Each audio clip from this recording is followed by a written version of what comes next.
Hello বন্ধুরা, আসসালামু আলাইকুম সবাইকে। ন্যাফ্রন প্লাসের পক্ষ থেকে তোমাদের সবাইকে স্বাগতম। ইতিমধ্যেই তোমরা জেনে গিয়েছো আমাদের আজকের ক্লাসটি কিসের উপরে।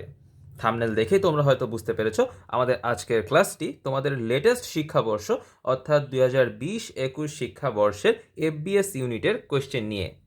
তোমরা অনেকেই চেয়েছো যে ভাইয়া আমার পক্ষে তো কোশ্চেন ব্যাংক কেনা সম্ভব হচ্ছে না, বা আমি পূর্ণাঙ্গ কোশ্চেন ব্যাংক কেনার মতো আমার সামর্থ্যও নেই। আপনি একটু কাইন্ডলি আমাকে অন্তত 2020-21 শিক্ষাবর্ষের কোশ্চেন ব্যাংকটি সলভ করে দেন। তাই তাদের রিকোয়েস্টের কারণে ভাইয়া কিন্তু আজকে তোমাদের মাঝে নিয়ে এসেছি এফবিএস ইউনিটের 2020-21 সালের প্রশ্নটি। আমরা আজকের এই ক্লাসে 2020-21 সালের এফবিএস এর কোয়েশ্চেন ব্যাংকটি সলভ করতে যাচ্ছি। তো বন্ধুরা, আমাদের কোয়েশ্চেন ব্যাংক সলভ করার পদ্ধতি কিন্তু আমরা তোমাদেরকে শিখিয়েছি। সেটা হলো যে পূর্বে আমাদেরকে যেই অনুচ্ছেদ বা প্যারাগ্রাফ দেওয়া আছে সেই প্যারাগ্রাফটি একবার পড়তে হবে। তারপরে সেই প্যারাগ্রাফ পড়ে আমাদের কাছে যেই ওয়ার্ডগুলো ইম্পর্টেন্ট মনে হবে সেই ওয়ার্ডগুলোকে হাইলাইট করতে হবে। বন্ধুরা, তোমরা যারা নতুন আমার চ্যানেলে যুক্ত হয়েছো তাদের জন্য কিছু কথা। তোমরা যারা এখন আমার চ্যানেলে যুক্ত হয়েছো অবশ্যই আমার চ্যানেলটিকে সাবস্ক্রাইব করে দিবে এবং পাশে থাকা বেল আইকনটি ক্লিক করে দিবে, যাতে করে আমার নতুন ভিডিওর নোটিফিকেশন পৌঁছে যায় তোমারও মোবাইলে। এছাড়াও সকল কিছুর ইনফরমেশনের জন্য সকল কিছুর পিডিএফ কিনতে তোমরা চাইলে যোগাযোগ করতে পারো আমাদের ফেসবুক পেজে। আমাদের ফেসবুক পেজে তোমরা সরাসরি আমাদের মডারেটরের সাথে কন্ট্যাক্ট করে তোমাদের কাঙ্ক্ষিত যেই প্রশ্ন ব্যাংক বা জিকে হাইলাইটস সেগুলো তোমরা কালেক্ট করে নিতে পারবে। আমাদের ফেসবুক পেজের লিঙ্কটি দেওয়া থাকবে আমাদের এই ভিডিওর ডিসক্রিপশন বক্সে। সো বন্ধুরা, আমাদের যে আজকের আলোচ্য বিষয় আমরা সেখানে চলে যাচ্ছি। আমরা আজকে আমাদের এই কোশ্চেন ব্যাংকটি সলভ করতে যাচ্ছি। সো প্রথমে আমরা অনুচ্ছেদটি একবার পড়ে নিই। The Federal Reserve System is an independent agency of the United States government that helps oversee the national banking system. Since 1913, the Federal Reserve System, commonly called the Fed, has served as the central bank for the United States. It consists of 12 district reserve banks and their branch office. Along with several committees and councils, all national commercial banks are required by law to the members of the Fed, and all deposit-taking institutions are subject to system by the Fed regarding the amount of deposit that must be held in reserved and therefore are not available for loans. The most powerful body is the 7-member Board of Governors in Washington, appointed by the President and confirmed by the Senate. The system's primary function is to control monetary policy by money and credit through the purchase and the sales government securities. If the Federal Reserve provides too little money, interest rates tend to be high. Borrowing is expensive, business activity slow down not এখানে হবে slow down, unemployment goes up, and there is dangers of recession. If there is too much money, interest rate decline and borrowing can lead to excess demand, pushing up prices and fueling inflation. The Fed has several responsibilities in addition to controlling the money supply, in collaboration with the US Department of the Treasury. The Fed puts new coins and paper currency in circulation by issuing them off banks. It also supervises the activities of the member banks abroad and regulates certain aspects of international finance. তো বন্ধুরা, এইভাবে করে আমরা প্রথমে question পাওয়ার পরে একটি অনুচ্ছেদ 2 থেকে 3 বার পড়ে নিব। তাতে করে এই অনুচ্ছেদ হতে যে কয়টি কোশ্চেন আমাদের কাছে এসেছে সেগুলো আমরা খুব সহজে অ্যান্সার করতে পারি। সো দেখো, আমাদের প্রথম প্রশ্নটি হলো, which of the following would be the most appropriate title for this passage? অর্থাৎ নিচের কোন অপশনগুলো থেকে এই প্যাসেজের জন্য তোমার কাছে বেস্ট টাইটেল মনে হচ্ছে? সো এখানে এটা যেহেতু একটা ইউএসের ফেডারেল সিস্টেম সম্পর্কে বলা হয়েছে, তাই এটার অ্যান্সার হবে দ্য ফেডারেল রিজার্ভ সিস্টেম।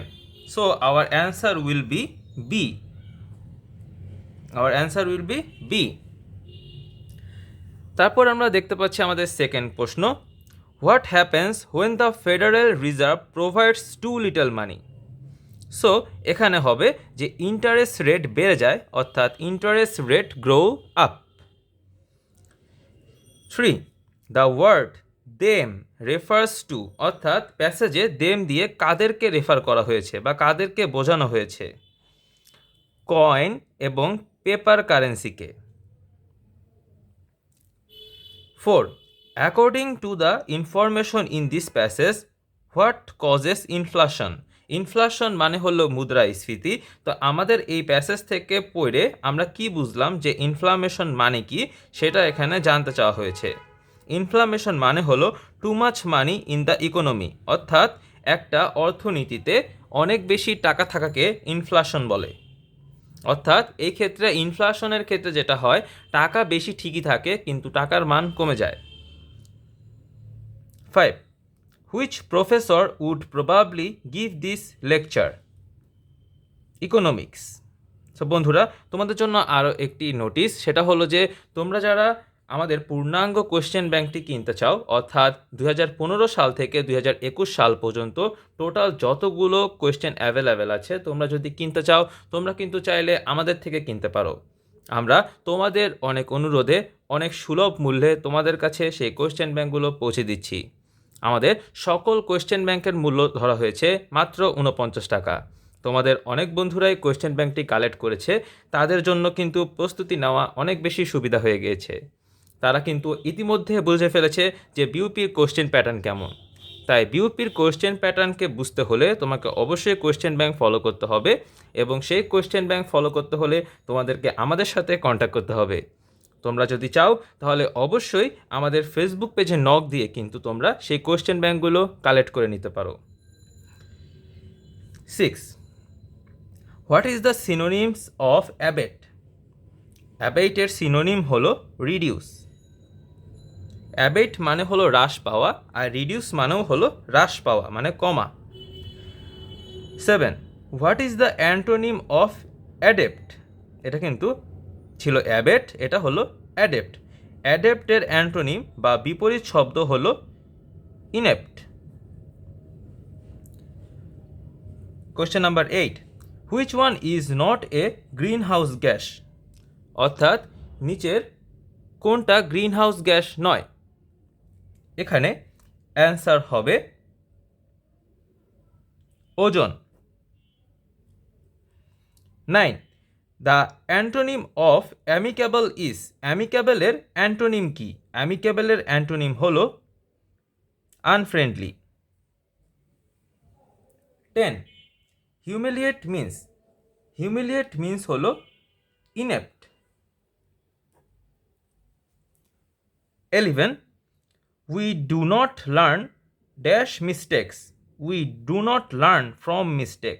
আমরা কিন্তু অনেকেই আছি যারা মিস্টেক থেকে শিখি না, একই মিস্টেক বারংবার করতে থাকি। 12. The lady prides her self upon her beauty. 13. Identity the correct sentence.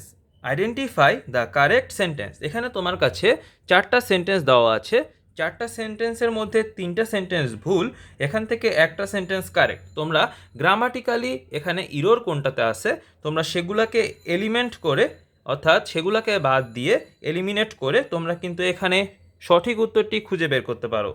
So আমাদের এখানে গ্রামাটিক্যালি ঠিক আছে শুধুমাত্র নাম্বার 1। সো আমাদের অ্যান্সার হলো হি ওয়ার্স গ্লাসেস। বন্ধুরা, আমরা চলে যাচ্ছি আমাদের পরবর্তী পৃষ্ঠায়।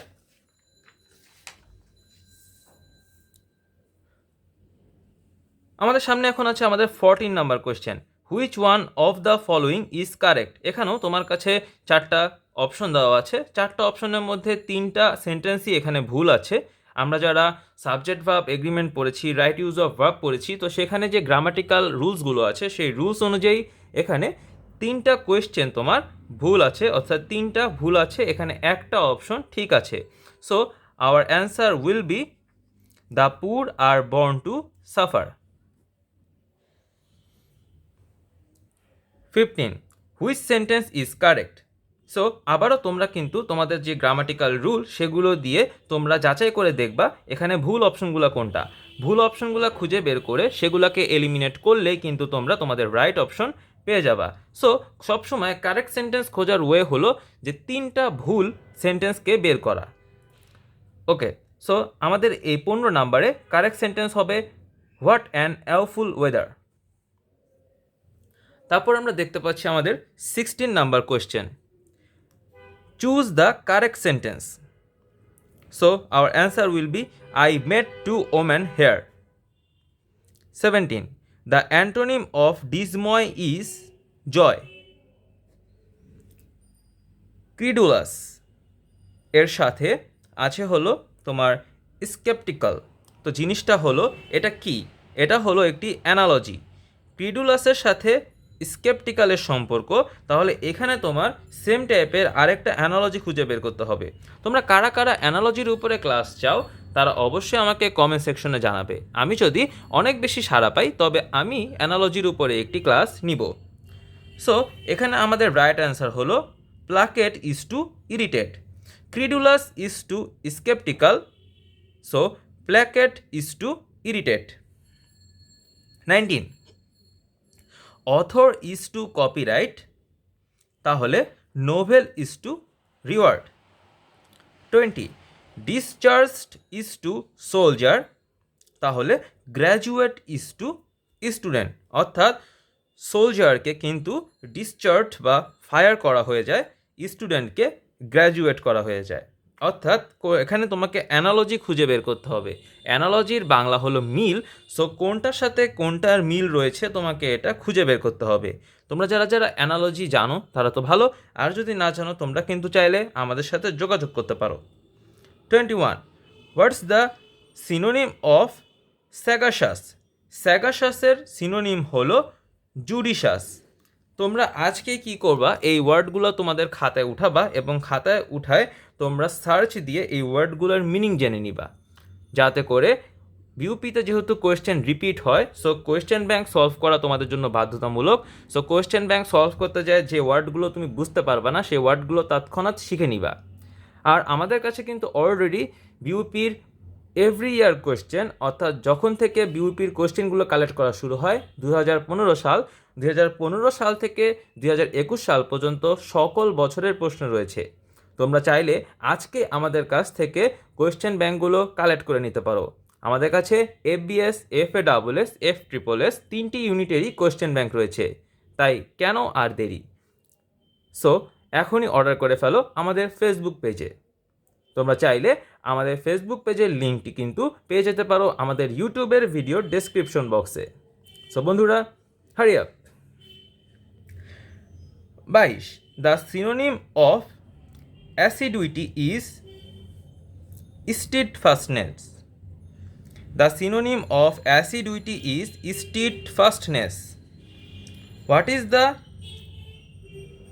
এখানে এটা আসলে কি হবে, এটা কপিয়াস মানে হলো তোমার প্রচুর, তাহলে ইনসাফিসিয়েন্স। ওকে, এটা অ্যান্টোনিম, এখানে এ। What is the antonym of copious. Copious মানে হলো প্রচুর, সো কপিয়াসের অ্যান্টোনিম হলো কি হবে, ইনসাফিসিয়েন্ট। অর্থাৎ এখানে এটা হলো কপিয়াসের অ্যান্টোনিম। 24 দ্য অ্যান্টোনিম অফ, এখানে আসলে কোয়েশ্চেনটা মুছে গিয়েছে, সো এখানে আমরা এটা বলতে পারছি না এটা কি হবে। Okay, 25 what is the synonym of tangible. ট্যাঞ্জিবলের সিনোনিম হলো concrete. 26 what is the incorrect spelling. Here incorrect spelling is number A. Choose the correct spelled word. এখন দেখো 26 আর 27 নাম্বার কিন্তু সেম, 26ও এসেছে স্পেলিং থেকে, 27ও এসেছে স্পেলিং থেকে, কিন্তু প্রশ্নটা এভাবে ঘুরিয়ে আসতে পারে যে what is the incorrect spelling বা এভাবেও প্রশ্নটা আসতে পারে, choose the correct spelled word. Okay, so এখানে কারেক্ট স্পেলড ওয়ার্ড হলো enthusiastic. 28, which one of the following is correct. এখানে 4টা বানান দেওয়া আছে, অর্থাৎ স্পেলিং থেকে কোশ্চেনটা এসেছে। 4টা বানানের মধ্যে 3টা বানান ভুল এবং একটি বানান কারেক্ট, সেটা হলো বুর্জারি। 29, choose the wrongly spelled word. Here wrongly spelled word is option D. 30, let us play chess. So let us play chess কোনো খেলার আগে কিন্তু কোনো আর্টিকেল বসে না। 31, he gave up tennis. তো এখানে জিনিসটা হবে he gave up playing tennis.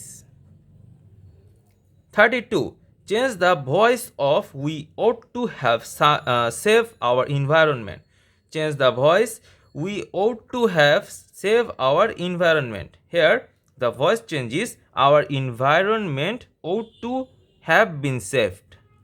So বন্ধুরা, এই কোশ্চেন ব্যাংকটা সলভ করে কিন্তু তোমরা বুঝতে পারছো আসলে কোন কোন টপিক বেশি ইম্পর্টেন্ট। আমাদের সবচেয়ে বেশি ইম্পর্টেন্ট হলো ভোকাবুলারি, আর ভোকাবুলারির সাথে আবার তোমার সম্পর্কযুক্ত যেটা সিনোনিম অ্যান্টোনিমস। তারপরে কিন্তু তোমরা দেখতে পারলা যে সেন্টেন্স কারেকশন, তারপরে তোমরা সর্বশেষ দেখতে পারলা অ্যানালজি এবং স্পেলিং। সো হাতে গুনে কিন্তু 6-7টা টপিক যদি তোমরা ভালো মতো পড়ো, বিউপির এফবিএস ইউনিট কিন্তু তোমারই জন্য। Okay, 33, the word tolerant is. Tolerant হলো একটি adjective. 34, they turned away my proposal. 35, what is the verb form of poverty. পোভার্টির ভার্ব ফর্ম কি? পোভার্টি এর ভার্ব ফর্ম হলো এখানে তোমার ভার্ব মানে কি? ভার্ব মানে কোনো কিছু করা, তাই না? সো এখানে যেটা হবে যে পোভার্টির ভার্ব ফর্ম হলো পোভার্ট। সো বন্ধুরা, আমাদের আজকের এই কোয়েশ্চেন ব্যাংক সলভের প্রথম পার্টটি শেষ হলো। আমরা জানি যে বিউপির এফবিএস ইউনিটে 3টি পার্ট থেকে কিন্তু কোয়েশ্চেন এসে থাকে। প্রথম পার্ট কি? প্রথম পার্ট ইংলিশ। দ্বিতীয় পার্ট কি? দ্বিতীয় পার্ট তোমার জিকে এবং তৃতীয় পার্ট হলো ম্যাথ। তো আমাদের আজকের ক্লাসে আমরা বিউপি এফবিএস ইউনিটের ইংলিশ অংশটি দেখলাম। পরবর্তী ক্লাসে খুব শীঘ্রই আমরা বিউপি এফবিএস ইউনিটের জিকে অংশটি সলভ করব। সো বন্ধুরা, আই হোপ আজকের এই ভিডিওটি তোমাদের কাজে লেগেছে। সো আমার যারা ভাই বোনরা এই কোয়েশ্চেন ব্যাংক সলভের ভিডিওটা চেয়েছিলে, তারা অবশ্যই কিন্তু আমাকে কমেন্ট করে জানাবে যে তোমাদের কোথাও বুঝতে অসুবিধা হয়েছে কিনা।